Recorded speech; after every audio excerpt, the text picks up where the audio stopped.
পৃথিবীর জমিনে এক বান্দা ছিল রবি বিন সুলাইমান। উনি ওনার গোটা জিন্দেগির একটা উম্মিদ ছিল, একটা আশা ছিল, উনি খানায় কাবায় যাবে। একটা একটা করে পয়সা জমিয়েছেন। একদিন দেখে ওনার হজে যাওয়ার মতো ওনার টাকা জমানো হয়েছে, সামর্থ্য হয়েছে, উনি হজে যেতে পারবেন। উনি দেরহামগুলা নিয়ে ওনার ভাইকে দিলেন, ভাই আমিও হজে যাওয়ার জন্য প্রস্তুত আছি, নাও আমার ওই হজের সফরের সমস্ত খরচ আমি তোমার হাতে তুলে দিলাম। কাফেলা হলো, এনারা রওনা হয়েছেন। তখন তো উন্নত মানের কোনো বিমান ছিল না, উন্নত মানের কোনো যান্ত্রিক কোনো গাড়ি ছিল না। উটের উপর, গাদার উপর, ঘোড়ার উপর হেঁটে হেঁটে বনভূমি পাড়ি দিয়ে দিয়ে কোথায় আসতে হতো? মক্কার জমিনে। আস্তে আস্তে কুফা শহরে আসলেন রবি বিন সুলাইমান, ওনার কাফেলা। ওখানে বিরতি দিয়েছেন, যাত্রা বিরতি। যার যা প্রয়োজন, হাজত সারলে, কিছু জিনিসের প্রয়োজন হলে, হাজতের প্রয়োজন হলে সেরে নাও, আমরা কুফাতে কয়েকদিন আমরা থাকবো, এরপরে আমাদের আর বিরতি হবে না, আমরা ডাইরেক্ট মক্কার পথে রওনা হয়ে যাব। কাফেলা থেকে ঘোষণা। রবি বিন সুলাইমান বলে, কুফা তো বড় শহর, আমিও নেমে কাফেলা থেকে আলাদা হয়ে আস্তে আস্তে করে হাঁটছিলাম, চারিদিকে দেখছিলাম, কিছু জিনিসের প্রয়োজন ছিল, সেগুলো খরিদ করার জন্য নেমেছি। হঠাৎ দেখি রাস্তার একটা পাশে মৃত পশু পড়ে আছে, মরা পশু। আমি দেখতেছি এক মহিলা হাতের মধ্যে একটা ছুরি নিয়ে ওই পশুটা থেকে গোশত কাটতেছে। আমি বললাম, হায় আল্লাহ, বিরাট শহর কুফা, এখানে অনেক খাবারের দোকান আছে, জানি না এই বান্দিনী এই গোশতগুলা নিয়ে কোথায় পাকিয়ে কাকে খাওয়ায়।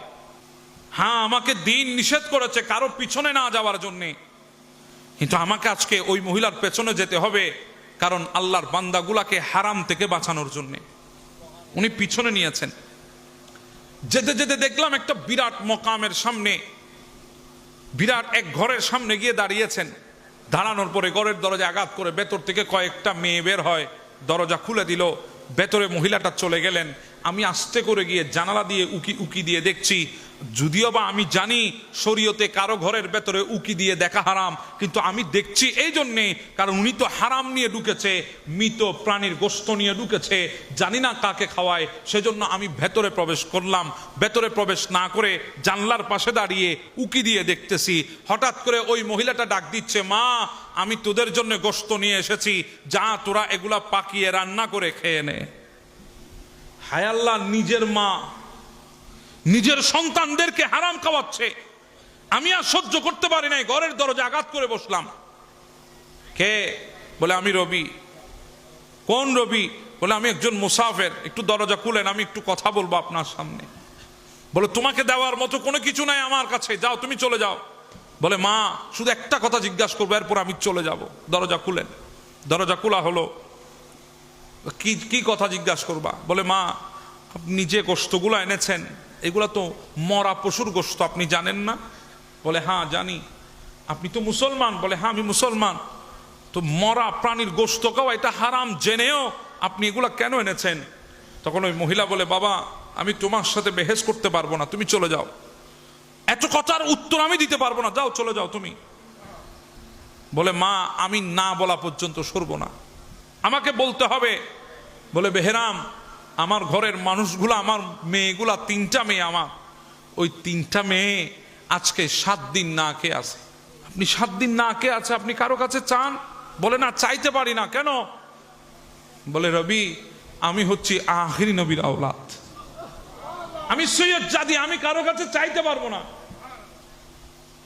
আমার স্বামী দুনিয়া থেকে চলে গেছে, আমার স্বামী অনেক বড় মানুষ ছিল, সমাজের তার কথা চলতো, সৈয়দ জাদা হিসাবে সবাই মহাব্বত করত।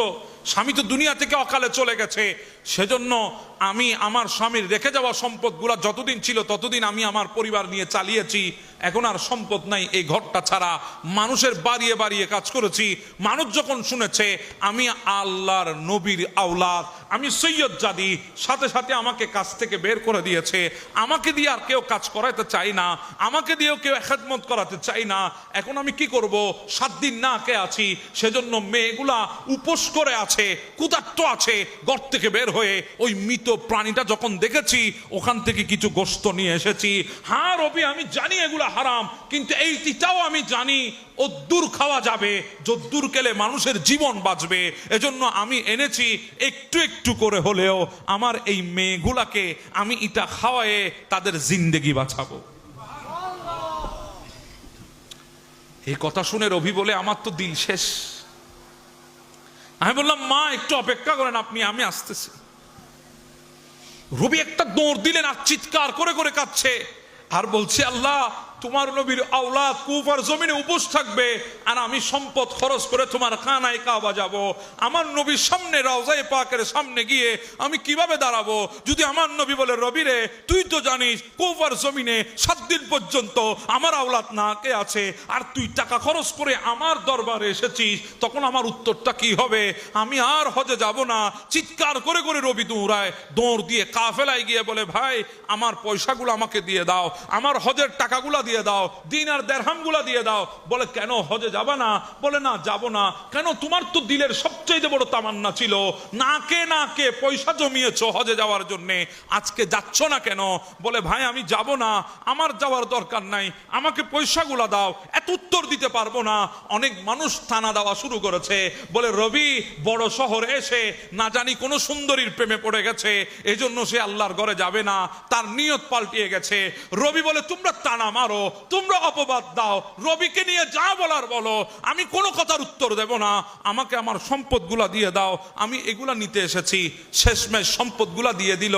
রবি সম্পদগুলা নিয়ে কুফার বাজারে গিয়ে যত বাজার দরকার একটা ঘরের তত বাজার করলেন, কাপড় চুপড় নিলেন, নিত্য প্রয়োজনীয় জিনিসপত্র নিয়ে, দ্রব্য জিনিসপত্র সবগুলো একসাথে করে কিছু কাপড় চুপড় নিয়ে যেই টাকাগুলো বেঁচেছে ওগুলা ময়দার ভেতরে ঢুকিয়ে দিয়ে বস্তাগুলো কাঁধের উপরে নিয়ে ওই ঘরের দরজায় গিয়ে আবার উপস্থিত, আবার আঘাত করে ভেতর থেকে আওয়াজ হয় কে? মা আমি রবি এসেছি। বলে রবি রে বারবার আসিস না, ইজ্জত ছাড়া আর কিছুই নাই আমাদের, সব তো চলে গেছে, বারবার যদি আসো মানুষ আজে বাজে কথা বলবে, যাও তুমি চলে যাও। মা জিন্দেগিতে আর আসবো না, আখেরি আশা, একবার দরজাটা খুলে দেন। দরজা খুলে দেওয়া হলো। রবি ঘরের দুয়ারে কাঠিগুলা রাখলেন, মেয়েগুলা দৌড়ায় আসলো, ডাক দিয়ে বলে মা এগুলা কি? বলে রবি তোমাদের জন্য এনেছে। রবি বলে মা হা দিয়া এনেছি, নিতে পারবেন। একটা কাঠি খুলে দেখে কিছু মুদির বাজার, আরেকটা কাঠি খুলে দেখে কিছু গোশতের বাজার, আরেকটা কাঠি খুলে দেখে কিছু তরি তরকারি, আরেকটা কাঠি খুলে দেখে কিছু কাপড় চুপড়, আরেকটা গাঠটিতে দেখে গম আটা ময়দা, আর ওই গম আটা ময়দার ভেতরে হাত দিতেই দেখে কিছু টাকা। ওই মেয়েগুলা বলে মা এগুলা রবি এনেছে আমাদের জন্য। বলে হ্যাঁ রবি এনেছে। বলে আমার রবি বিন সুলাইমান, বলে আমি দেখতেছি ওই মহিলাগুলা ওই মেয়েগুলা হাত তুলেছে আল্লাহর দরবারে। একজন হাত তুলে বলে আল্লাহ রবি হজে যাওয়ার কথা ছিল, হজে যায় নাই, আমাদেরকে মোহাব্বত দেখিয়ে সমস্ত টাকা দিয়ে তোমার নবীর আওলাদকে মোহাব্বত দেখিয়েছে, আল্লাহ তুমি রবির হজকে কবুল করে নাও।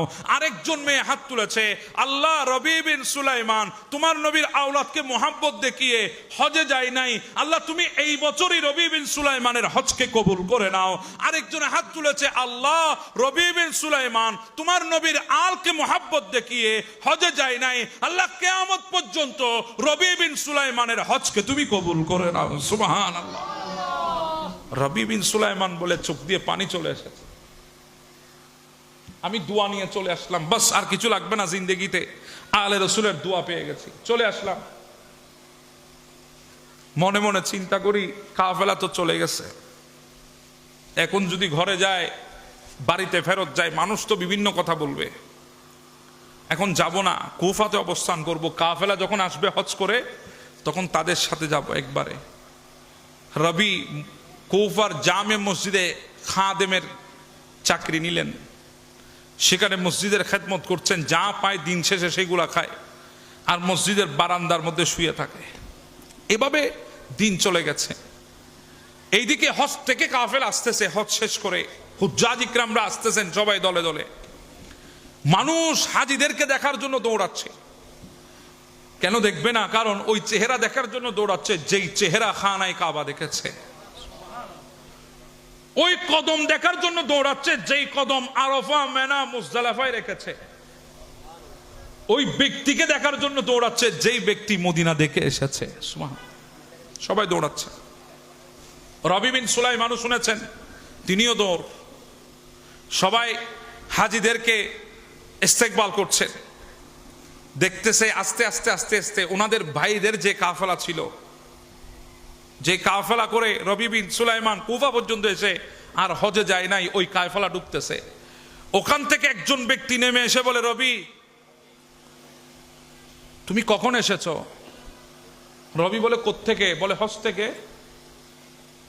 বলে, আমি হজে গিয়েছি। তুমি কেমনে জানো? বলে, আমি তোমাকে খানায়ে কাবার তাওয়াফের সময় দেখেছিলাম, ডাক দিয়েছি, তুমি আমার ডাক না শুনে অন্যদিকে চলে গেছো। একটু জোরে বলেন না সুবহানাল্লাহ। আরেকজন এসেছে, বলে, রবি এত ডাকা ডাকলাম তোকে আরফায়, তুই আমার দিকে একবারও তাকালি না। আচ্ছা, কথাগুলা রবি বিন সুলাইমানের মাথার উপর দিয়ে যাচ্ছে, কিন্তু উনি তো অবাক হয়ে তাকায় আছে। উনি তো ছিলেন কুফার জামে মসজিদের বারান্দায়, উনি অবাক দিলে তাকিয়ে আছে।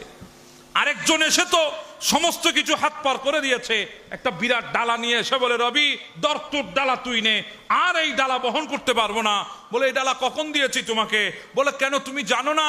তুমি যখন বাবে সালাম দিয়ে ঢুকে, বাবু সালাম দিয়ে ঢুকে নবীকে সালাম দিয়ে বের হয়ে দাঁড়িয়েছো, আমার সাথে সাক্ষাৎ হয়েছে, তখন তুমি আমাকে বলেছো, ভাই আমার ডালাটা রাখো, আমি একটু আসতেছি।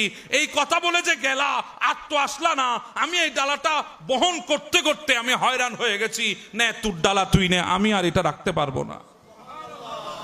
রবি বিন সুলাইমান বলে, ডালাও দেখতেছি, কথাও শুনতেছি, কিছু বলছে না, চুপ করে আছে, কিন্তু বিরাট এক হেকমতের সাগরে ডুবে আছে। চারিদিকে রহস্যের জটলা বেঁধে আছে, কিভাবে এখান থেকে বের হয় রবি বিন সুলাইমানের জানা নাই। শেষমেশ ভাই এসেছে, এসে বলে, ভাই রবি আমার সাথে যাবি না সেটা বললে তো হতো, তুই অন্য কারো সাথে যাবি সেটা বললে হতো, আমি তোকে অনুমতি দিতাম, এত লুকোচুরি কেন করলি আমার সাথে? কিছু না বলে ঘুমিয়ে গেছে রাতের বেলায়। হঠাৎ দেখে আমার নবী রবি বিন সুলাইমানের স্বপ্নের মধ্যে তশরিফ এনেছেন।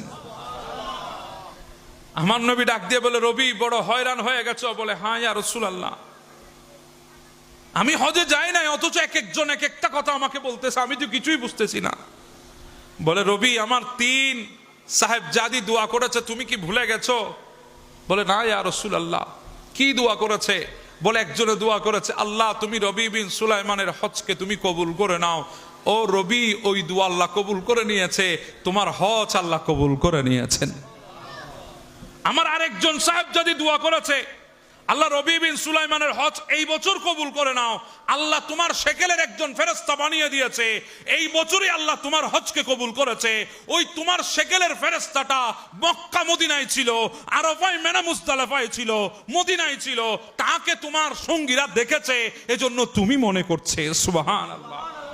ও রবি, আমার 3 নম্বর সাহেবজাদি দোয়া করেছে, আল্লাহ কিয়ামত পর্যন্ত রবি বিন সুলাইমানের হজকে কবুল করে নাও। ও রবি, আল্লাহ তোমার সেকেলের একজন ফেরেশতা বানিয়ে দিয়েছে, প্রত্যেক বছর ওই ফেরেশতা তোমার পক্ষ হয়ে হজ আদায় করতে থাকবে। সুবহানাল্লাহ। আলে রাসূলের মুহাব্বতে সেকেন্ডের জন্য ওনার দিলে যখন তরঙ্গ খেলেছে, মুহূর্তের মধ্যে যখন উনি হজে যাওয়ার তামান্না ভুলে গেছেন, আলে রাসূলের দোয়ায় আল্লাহ পাক ওনাকে এমন মাকাম দান করেছেন, এমন আসমত দান করেছেন, এমন শওকত দান করেছেন, আল্লাহ পাক এমন ভাবে কবুল করেছেন, হজে না গিয়েও আল্লাহ পাক ওনার হজকে কবুল করে নিয়েছেন। সুবহানাল্লাহ।